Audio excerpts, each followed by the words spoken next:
Katatapos lamang ng babae sa isang libreng hair treatment nang walang nakapapansin, tahimik niyang kinuha ang 20 kahon ng hair growth cream mula sa salon. Pagkatapos ay nagtungo siya sa palengke at nagsimulang malakas na i-promote ang kanyang produkto. Ngunit kahit matagal siyang sumigaw at nag-alok, walang ni isa mang huminto upang makinig. Nang halos mawalan na ng pag-asa si Sarah, isang batang babae ang lumapit sa kanya. Agad niyang sinimulang ikwento ang sarili niyang karanasan. Si Sarah ay isang labandera. Napakaliit ng kanyang kinikita. Dahil sa maraming taon ng paglalaba gamit ang maruming at matapang na tubig, halos nalagas ang lahat ng kanyang buhok.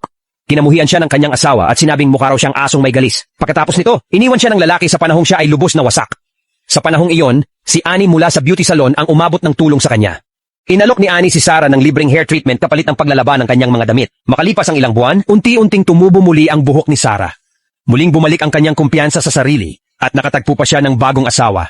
Ang kanyang personal na karanasan ay nakaantig sa damdamin ng maraming tao, kaya't mabilis na naubos ang lahat ng 20 kahon ng hair cream. Ngunit hindi inangkin ni Sarah ang pera. Ibinigay niya ang lahat kay Annie, 100 at 65, mapapatunayan niya ang kanyang kakayahan sa pamamagitan ng resulta. Gayunman, nagalit si Annie. Mas pinili niyang kumuha ng isang babaeng may lahing halo kahit wala itong karanasan sa pagbebenta, kaysa bigyan ng pagkakataon si Sarah na isang itim. Dahil sa labis na pagkadismaya, umuwi si Sarah at nagpasiyang gumawa ng sarili niyang hair growth cream.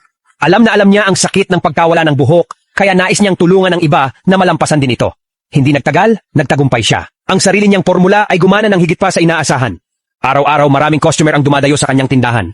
Hindi na niya kinailangang maghanap buhay bilang labandera. Upang maiwasan ang mga kakompetensya, nagpasya si Sarah na lumipat ng lugar. Nagsimula siyang maglibot, bahay-bahay na ipinapakilala ang kanyang produkto. Ngunit matapos ang isang buong araw, wala ni isang taong nagpakita ng interes. Sa bagong lugar, walang nakakakilala sa kanya. Napagtanto niyang kailangan muna niyang makilala ng mga tao. Kaya muli siyang nagtungo sa palengke. Malakas niyang ipinahayag kung paano makapagpapabuti ng buhay at makapagbibigay ng dagdag na kita ang kanyang produkto. Mabilis na nagtipon ang mga tao sa paligid niya. Muli niyang ikinuwento ang kanyang personal na karanasan, na labis na nakaantig sa damdamin ng lahat. Sa huli, nangako rin siyang magbibigay ng libreng hair treatment sa lahat. Sa ganitong paraan, unti-unting nabuo ni Sarah ang kanyang magandang reputasyon. Patuloy na umunlad ang kanyang negosyo hanggang sa araw-araw ay puno ng customer ang kanyang bahay. Ngunit hindi siya tumigil doon. Ninais niyang bumuo ng sarili niyang tatak. Sa sandaling nagsisimula nang lumago ang kanyang kumpanya, muling lumitaw si Annie.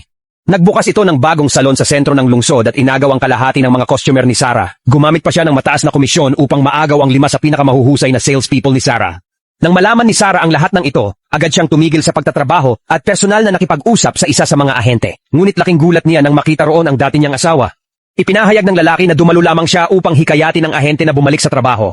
Ngunit tuluyang nadurog ang puso ni Sarah. Iminungkahi ng kanyang anak na lumipat na lamang sila sa ibang lungsod at magsimulang muli. Hindi nagtagal, muling naglakbay si Sarah kasama ang kanyang anak. Dahil sa magandang reputasyon ng kanilang produkto, nakamit nila ang pambihirang tagumpay sa loob lamang ng ilang taon. Ang hair growth cream ni Sarah ay umabot sa mga salon sa buong bansa. Noong 1919, pumanaw si Sarah. Kalaunan, isinulat ang kanyang pangalan sa Guinness World Records bilang kauna-unahang self-made na babaeng milyonarya sa buong mundo.